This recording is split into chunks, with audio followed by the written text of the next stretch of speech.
Under process pa rin ba ang remittance mo sa STC Bank o baka naman na-cancel pero hanggang ngayon wala pa ring refund? Alam ko ang kaba kapag perang pinaghihirapan nating mga OFW ang nakasalalay.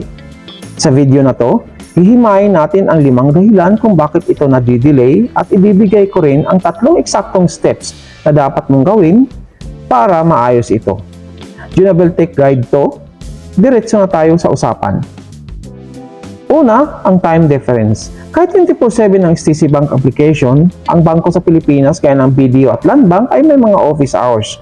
Kung nag-send ka ng Huwebes sa gabi sa Saudi, Biyernes na sa Pilipinas. So kapag inaabotan ka ng weekend, asahan mong sa Lunes o sa Martes na yan mapaprocess. Huwag kalimutang i-check kung may holiday sa Pilipinas. Kaya ako, iniiwasan ko ang pagpapadala ng pera ng holiday o di kaya ng weekend. Okay? Yan ang pangalawa, kahit isang litra lang ang mali, nahuhold yan.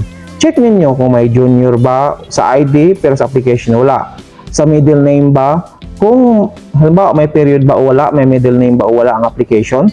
So ang advice ko guys, laging i-double check ang receiver details sa GCash ba o sa bank bago i-click ang send. Kailangang tugma siya. Ang mga link pangalan ay katumbas ng on-hold status.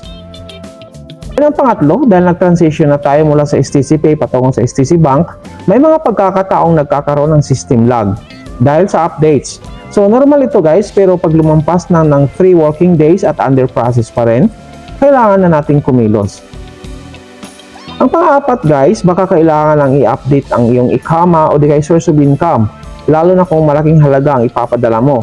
Hihingian ka ni STC Bank ng verification. So siguraduhin updated ang profile mo sa loob mismo ng application at verified yung application mo sa AbShare para hindi ma-flag ang transaction mo. Okay? At ang panglima, huwag laging isisisi sa STC Bank.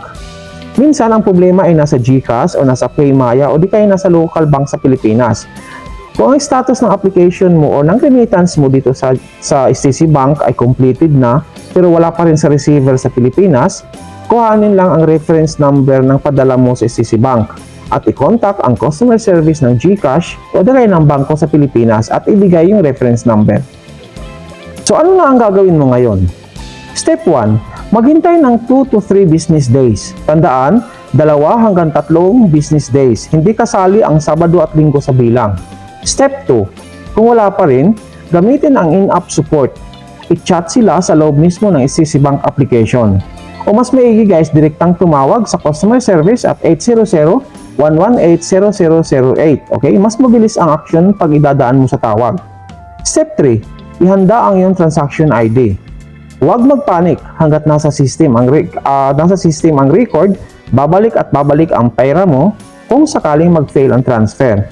Laging tandaan, huwag basta-bastang mag-cancel ang transaction. Hintayin ang 2 to 3 business days. Minsan, mas matagal ang balik ng refund kasi dadaan pa sa process kaysa maghintay ng delayed na pagpasok ng pera. Sana nakatulong itong mabilis na guide natin. Ikaw, ilang araw ang pinakamatagal na delay na naranasan mo? I-comment mo lang sa ibaba. Huwag kalimutang mag-subscribe para laging updated sa mga tech guides natin dito sa Junaville Tech Guide. Hanggang sa muli!